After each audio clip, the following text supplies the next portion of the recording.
Colorado officials have revealed details about the attacker whose shooting rampage claimed 10 lives at a supermarket. The suspect has been identified as 21-year-old Ahmad Alissa. The police say that he has spent most of his life in the United States. Ahmad has been charged with 10 counts of murder and will be transported to the Boulder County Jail. There is still no word on the motive of the shooter. He was arrested from the attack site, covered in blood, but is now in a stable condition. The police also revealed the names of all 10 victims, aged between 20 and 65. Colorado officials, including the governor, have promised to deliver justice for the attack. Ahmad Alissa has struck a supermarket in the Boulder country earlier in the day, and his shooting rampage ended with a standoff with the police, at the end of which he was handcuffed and escorted away. One police officer was among those gunned down.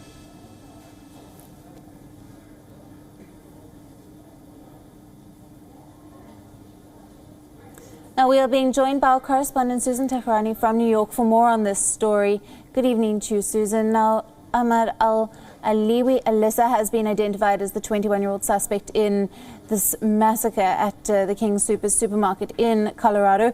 And he has been charged with 10 counts of murder in the first degree. Do we have any idea yet behind the motive?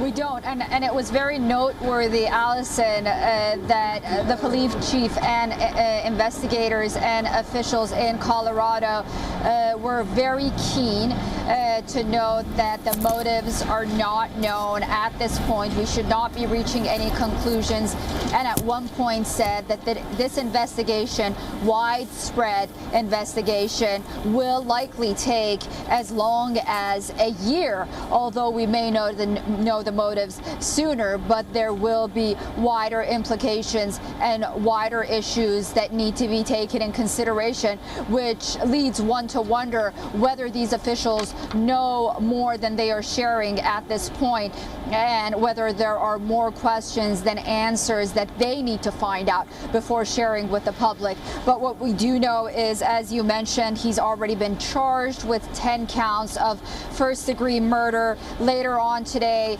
as he is being recovered, he will be transferred to jail.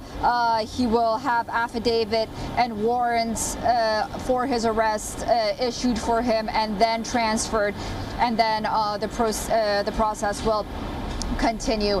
And the governor has said, that justice will be served for this community, but the focus right now in that community really is on the victims of these lives that have been lost, and notably, really the focus nationally has been on the police officer who went on the front lines and lost his life as being the first police officer in line of duty to enter the supermarket and tried to save those individuals, and then he was shot immediately and was killed, leaving 7 children and his wife behind.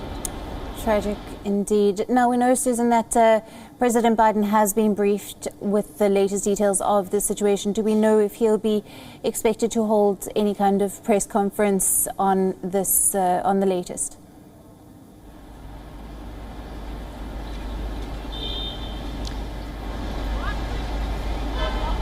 We've been told that President Joe Biden will not be addressing the press for the remaining of today. That's as far as we know about today, but we also need to remember that President Biden has not addressed the press since becoming president of the United States. He hasn't taken any direct questions from the press, so that's a point of contention and concern, considering not just this tragedy that happened, but what's happening also with the border crisis. He's busy touring the country for his Help Us Here campaign that he's doing right now, but he has been informed of the situation right now. Whether he'll release a statement or maybe address the country in one way or the other, we don't know. But we have been told that he's not gonna have any scheduled press briefings for today.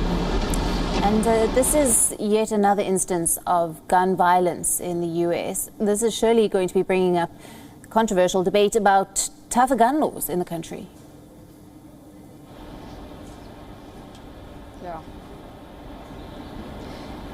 Yeah, definitely. I mean, the issue of gun laws in the United States is really a contentious point, and it's, you know, it's tragic to see, Allison, that when incidents like this happen, a lot of politicians in Washington try to inject politics into tragedies, and on the one side you have some really calling, mostly the Democrats really try to force stricter gun laws and background checks and stricter control on guns and gun sales, and then you have the Republican sides really pushing for more policies on mental health issues. So for the Republicans, mostly the argument is that people kill other people. For the Democrats is guns kill people. So, you know, that's how the wider trajectory is, but it really does will bring into question the issue of gun laws. It's a wider debate right now happening in Congress